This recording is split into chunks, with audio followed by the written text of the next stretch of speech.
So who are the keto police? Hey folks, my name's Allie. Let's get started.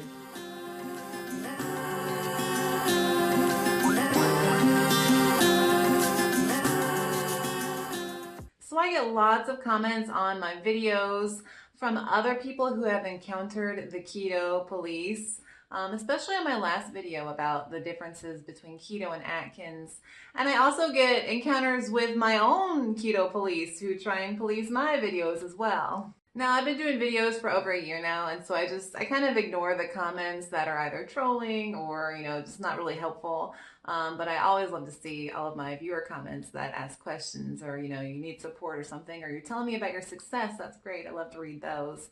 But like I said, I do get those keto police type comments as well, and I just try and ignore them for the most part. But I do create these videos for people who want help and want resources and want free information about how to lose weight. I think of my 15-year-old self. She was shy. She was ashamed of how she looked and how she felt because she was overweight. And I create these videos because I imagine if I were 15 years old and I went on YouTube and I could find all this free information, I would just eat that up. I wish there was somebody talking about keto on YouTube. Maybe there was, I just wasn't looking for it. But I wish that there had been somebody on YouTube or something talking about keto. I wish it had been as big as it is now. Because I just think, I wish I had lost the weight so much sooner as like a teenager rather than a 25-year-old. So that's why I create these videos, is for people out there who just want the help and who want information. So my views on why I create these videos just kind of help me ignore the keto police, and that's my advice for you too, is just ignore the people. Now, who are the keto police? What am I even talking about? I should have probably stated this first. Keto police are people who, they don't realize that there are different approaches to the keto lifestyle, and then they try and push their approach on others. That's probably the nicest definition that I could give it. Like I always say in all my videos, your approach to the keto lifestyle is going to be different based on your motivations. Are you just looking for weight loss? Are you looking for the mental clarity? Are you looking for more energy? Are you looking for help with autoimmune issues?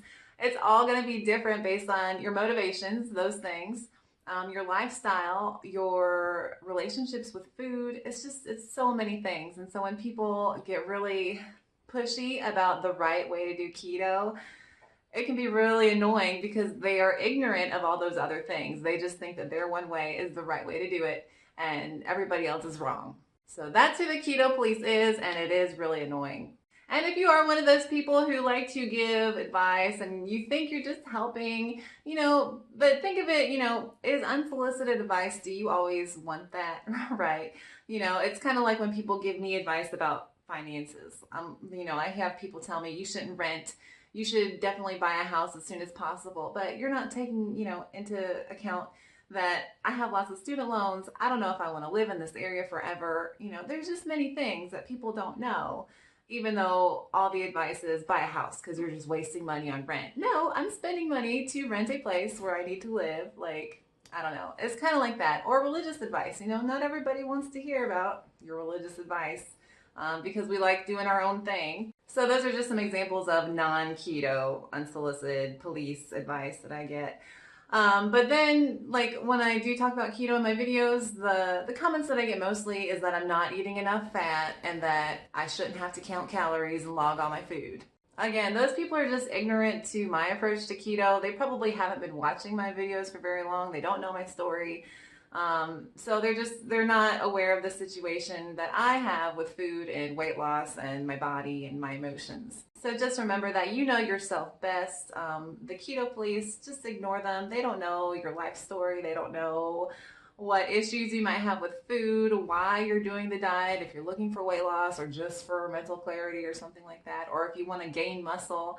It's just the approach is going to be different for the reason that you're doing this diet, and it's going to be different based on your lifestyle and your emotional and physical needs. So for me, I talk about keto weight loss. I think that's why most people get into this diet. Like I said, other people get into it for a host of other reasons. like more energy and things, or autoimmune issues, or mental clarity. But I came to this diet because I was so overweight. It was so unhealthy. I was 320 pounds. I was 40 something BMI. I was morbidly obese. Like, I needed to lose weight fast. And so I found keto, and that's what I talk about. I talk about keto weight loss. I haven't talked a lot about keto maintenance just because I'm still kind of getting used to it. I feel like I've gotten to where keto maintenance is getting better, but I haven't talked about it much just because I'm not an expert on it. I do think, I lost 170 pounds. I know a little bit about keto weight loss. So that's what I talk about, is what I know. And I always just try and give you general ideas in my videos, and I never ever want to make people feel like I'm the keto police. Like I always say, do what's best for you. Your approach is just going to be based on your habits, your needs, and your lifestyle. And I think a lot of the keto police don't realize that, especially for weight loss, it's more than just about the food you eat. Yes, it's all about, calories in, calories out, and energy. I get that.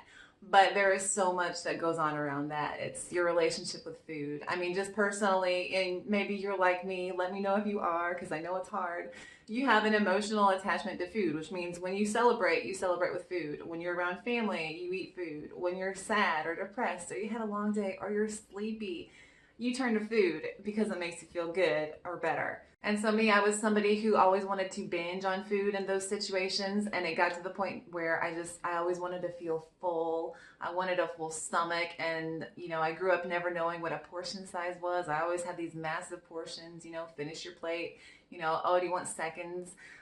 So my relationship with food is very skewed. And so for me, that's why I have to log, that's why I have to count calories, just so I know exactly what I'm eating, so I know that I'm not overeating on things. Other people may not have those issues.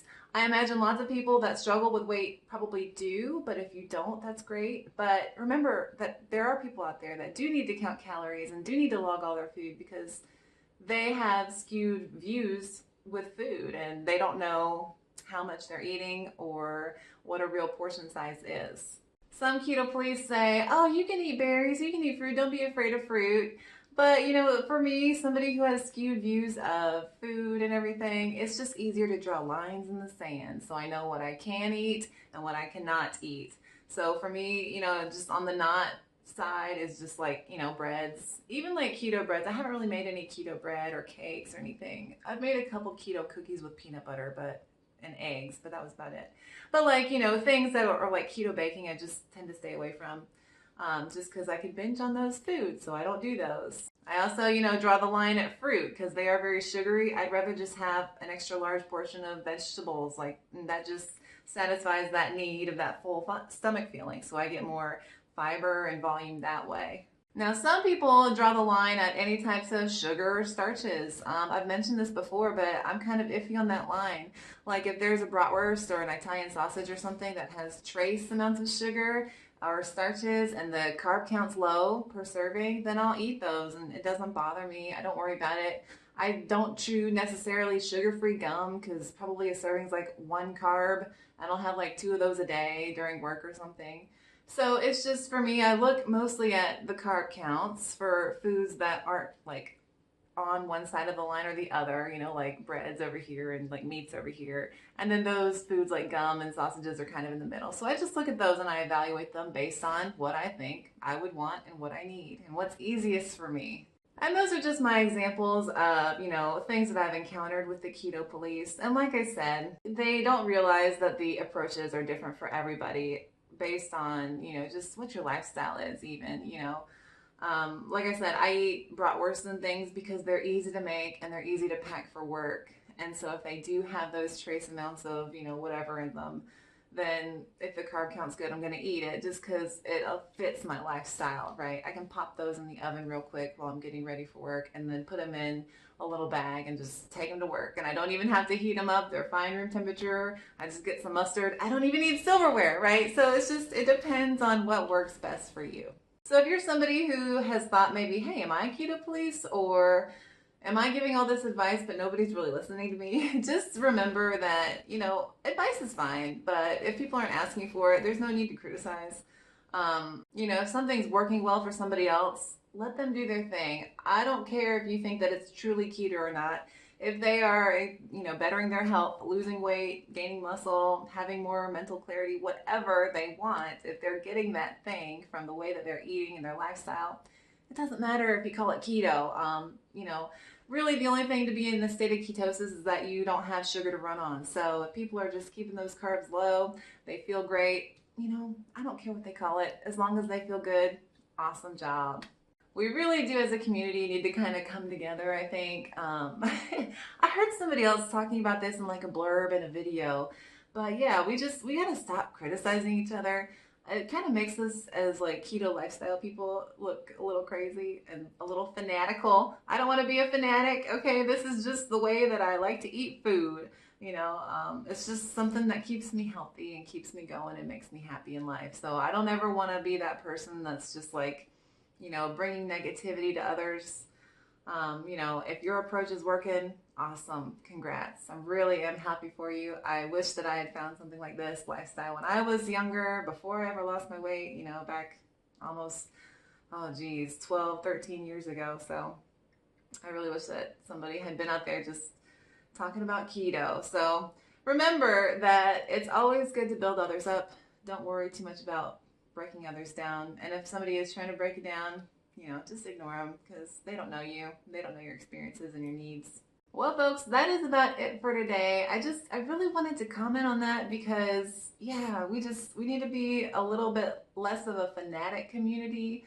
I mean, it's fun to watch, you know, YouTube videos on other people's approaches, but when it gets to like asking questions, you know, I do feel like we can be a little harsh, or when we share our experiences, others can be harsh with us. And not that I care, but for others out there who that would affect, I don't want that to keep them away from losing weight or getting healthy or feeling better. I am in front of the fall stuff. You can't see, but this is my pumpkin. I colored it white, or I painted it white and put little gold dots on it.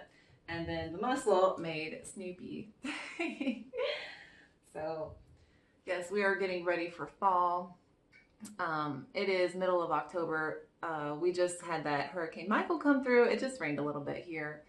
But it did cool off a little bit, but today it's back up to like 80. So I'm just ready for real fall weather. I got lots of sweaters I'm ready to wear, and I want to be cozy and look up some keto recipes, maybe for like some mulled wine. Sounds good. If you enjoyed this video, please like and subscribe. That would help me out so much. You know, I want to build this community, and every little bit helps. I also have a Pinterest and a blog, and you can find me on Facebook as well.